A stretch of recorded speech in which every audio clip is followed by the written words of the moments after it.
Good afternoon, everybody, and thank you for those kind words of introduction. And it's such a privilege and a pleasure to be here with you today for the Global HR Forum. In the space of the next 20 minutes or so, I would like to lay an empirical foundation for many of the questions I think that will be addressed by this distinguished panel this afternoon. And in doing so, I would like to structure the research insights that have come through our work by way of 5, I think, critical questions in the space of employee well-being that I'm sure all of you have probably thought about at some point. And I would like to start off with perhaps the most basic of all, and in a way remind ourselves of just how important work is for well-being in the first place, something that is often forgotten or overlooked. And then I want to move on to the question of, once on the job, are we happy with our work? Are we happy in the job? Are we engaged with it? And you'll see that the results there are rather staggering as well. And then, if there's room for improvement, is there also a business case for investing in employee well-being? Most of you will agree that employee well-being is very important, but sometimes there's skeptics in the room, and they will need to be convinced with hard numbers for why employee well-being actually matters for productivity and firm performance. So I want to ask the question and give you what I think is the best evidence to date on it around does employee well-being actually drive performance? And if it does, how do we prioritize what interventions to actually look for in the workspace to then drive employee well-being forward? So what is it that drives employee well-being most? And are there examples and case studies of interventions that work well? And so in the space of the next few minutes, I want to run you through these basic questions that I think are empirical questions, that if you allow sufficient data onto these items, leveraging good science, then you will get robust answers to these empirical questions. So without further ado, and in the interest of time, I will move on rather quickly to look at that first basic question. So to remind ourselves just how important is work for well-being. What you're seeing behind me is the result of a global survey, thanks to the Gallup World Poll, where we ask people around the world, representative samples from most countries around the world, just how satisfied are you with your life? The average response to that question is about 5 out of 10 globally. Now, if you split this sample up in people with a job and people without a job, you'll suddenly find a gap of about 20% opening up for both men or women alike.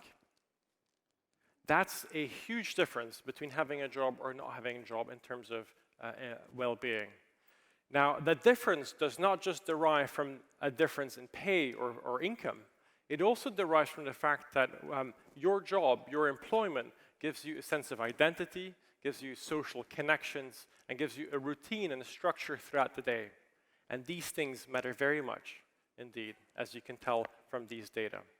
If we look at the difference in the experience of negative emotions between people in employment versus people without employment, you'll see that the difference is even starker. So people without employment reporting 50% more emotions such as worry, anxiety, and stress.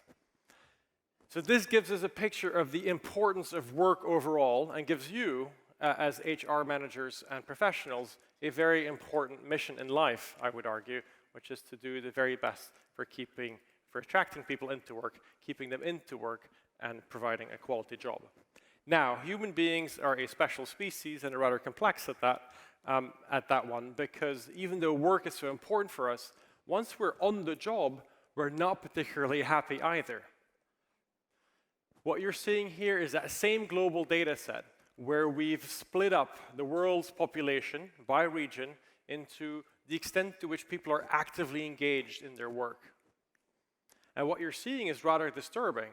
Less than 20% across different regions around the world actually describe themselves as actively engaged in their jobs. So that's rather problematic and not good news. The flip side of this, of course, is that there is much room for improvement. And so the fact that we're having this panel here with you today obviously means that we can work on trying to improve employee satisfaction and engagement moving forward, right? And again, it gives a very important mission to you to try and work on this particular task of trying to drive employee engagement forward, because there is much room for improvement in most organizations.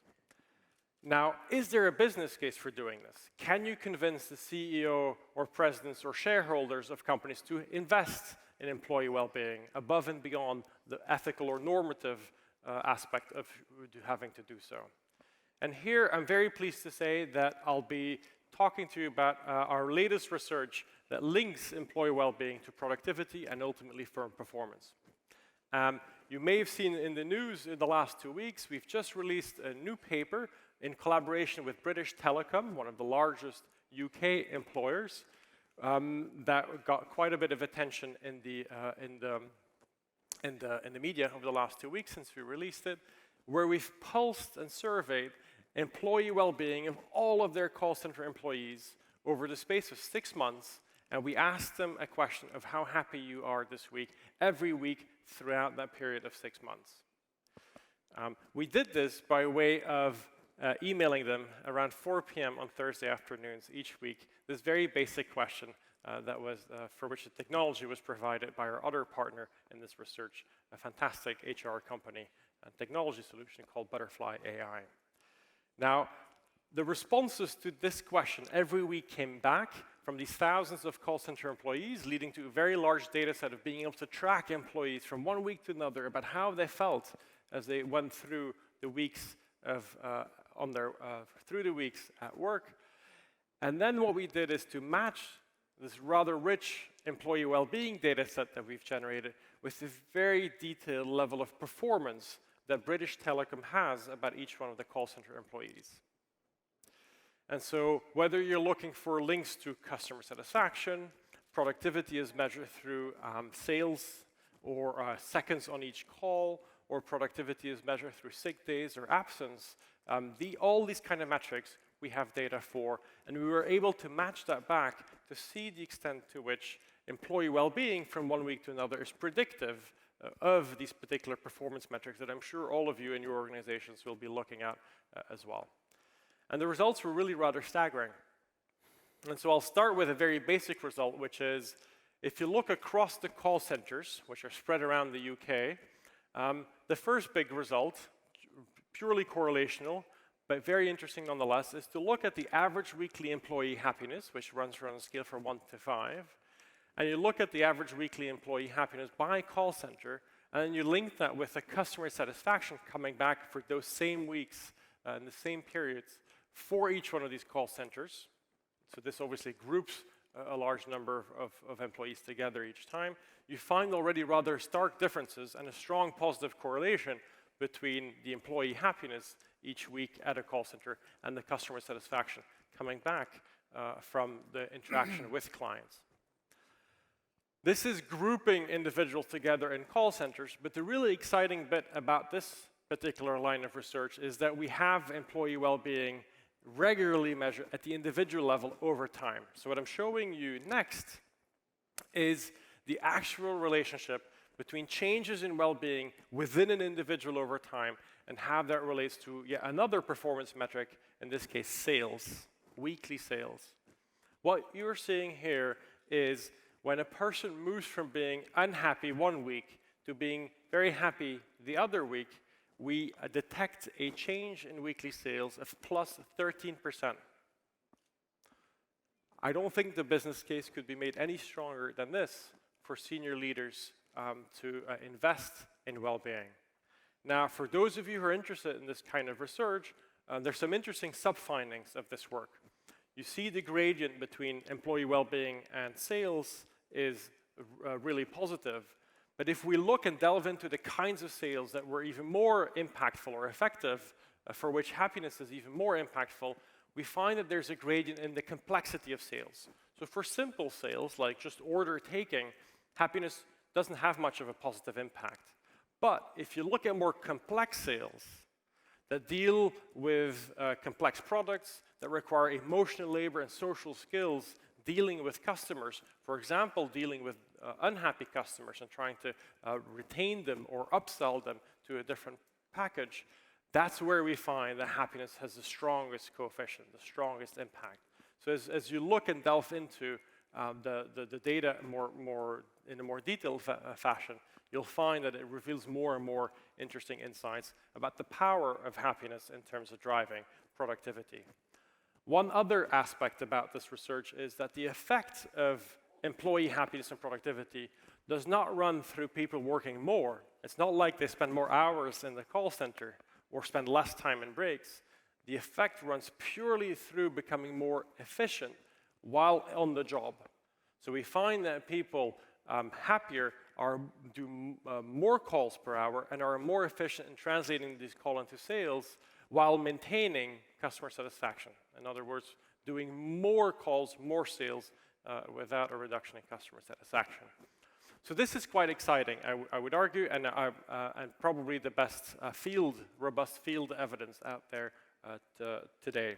Now, this is very much at the individual level, the relationship between employee well-being and productivity, which I hope gives you a wonderful business case to bring back to your companies and your senior management teams. But if you look at it at a broader scale, the actual performance of organizations and firms as a whole, we've also done some research on that. So what you're seeing next is a collaboration again with the Gallup organization, where we were able to leverage 1.8 million employee engagement surveys. And what these show you across many hundreds of firms, across many industries, across many countries, is something, again, very striking. These are just correlations, but they tell you a very powerful story indeed. Companies, whether in finance, retail, services, or manufacturing, if they do well on employee engagement and happiness metrics, that correlates very strongly with how they do in terms of customer loyalty. It correlates very strongly with how they do in terms of employee productivity. It correlates very strongly with profitability for the organization, and it correlates very strongly with decreased staff turnover, which I think is an overlooked issue in HR and productivity studies, because having your people stay for 8 or 9 years rather than, say, 6 or 7 is a massive impact on people's bottom line and a good for the company overall. Now, so that gives you, I think, this evidence, together with the evidence that I'm sure will follow on this panel, will give you a very strong business case, I think, for why employee well-being matters and it's worthwhile investing in. So that then raises the question, okay, so now that we're decided, I hope, and all of you convinced, to invest in employee well-being, then the question becomes, well, what should we focus our attention on? Because there's much that you can do in terms of driving employee well-being. And so here, too, we look for the biggest data set possible that has aspects of jobs, all kinds of job characteristics. And so behind me are 12 items in terms of job characteristics that we have data for in relation to employee well-being and job satisfaction. If we had more time, I would ask you to stand still for a moment and reflect upon which one of these 12 items is perhaps most important to you in your job or most important to people in your organization. But in the interest of time, we'll move on, and I'll give you the results of what one could consider a bit of a horse race between these 12 dimensions of jobs in the workplace, and to see the relative importance of these items in relation to driving employee engagement in an international data set. And the result is as follows. These 12 items ranked from having lots of negative impact on employee of job satisfaction to having very much positive impact. What you're seeing is that if we look at, for example, pay, how much you're being paid on the job, it is, of course, an important aspect of job satisfaction. But it only comes in position 3, the third place, if you will, in this horse race. So money matters, especially at the bottom of the pay scale, but by no means is it the most important driver of employee well-being. In this international data set, we find that 2 other aspects of the job work their magic much more than pay. And those 2 are finding the job intrinsically interesting in the first place, so having a sense of purpose and meaning and identifying with the job beyond just the work hours. But most importantly, really, I think we find that the quality of the social relations, the interpersonal relations on the job, the social capital within your organizations, is what really makes people tick and makes them appreciate the job very much indeed. Within and amongst these relationships that one has on the job, if you zoom in, the one that has the biggest weight attached to it, the one that is the most important one of all, is not just colleagues in general, but is a relationship with your line manager. And I'm sure it is often said, and a bit of a cliche to this audience, but it's often said that people don't leave their jobs, they leave their manager. They leave their boss. And that's exactly what we pick up in the data. What people appreciate most or are most concerned about in terms of job satisfaction is when the relationship with their line manager is not good. And that's when they leave their jobs. Now, this then automatically, of course, points in a number of directions in terms of potential interventions. And so we can speak about this at length, and I'm sure in the discussion we will probably delve into some of these aspects and examples of potential interventions. But what you're seeing here behind me is a bit of a wish list or a long menu deriving from this empirical analysis just before of the types of interventions that I think can do much good in terms of driving well-being. As I've noted, the analysis suggests that the importance of social capital and relationship with a line manager in particular. So this, to me, suggests as a priority in organizations to focus strongly on improving managerial skills and empathy. And there are a number of companies and a number of programs that have been working on this and doing a fantastic job. So there's some evidence that it is possible and that it works very well. There's also, again, to drive a culture, a positive social culture in your organization, there's this notion of emphasizing positive contributions, something that Sonja Lyubomirsky has done a lot of fantastic work on that I'm sure she will talk about this afternoon as well.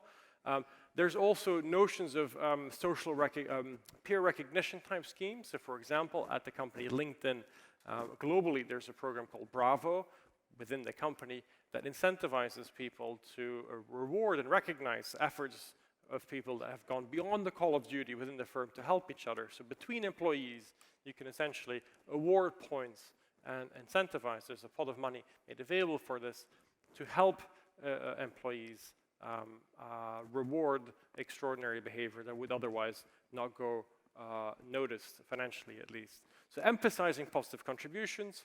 And then there's a number of workplaces that have really started introducing participatory elements in the workplace.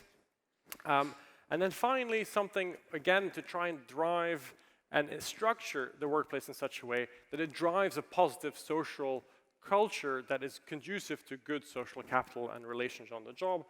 And that has something to do with pay. And as an economist, we're always interested in incentives and money and pay, especially as a driver of employee well-being. But we tend to see pay as too simple a construct. We tend to think of pay as your monthly wage, for example. But it's not always how much you're being paid, but often about how you are being paid that can also influence the way that people perceive this and structure social interactions. So for example, if a part of your compensation package consists of profit sharing, group bonuses rather than individual bonuses, and share purchase plans, it's a way of bringing people together, especially in the case of group bonuses, and also a way of getting people engaged with the company if there's aspects of profit sharing involved. So that allows for more participatory and positive culture type organizations.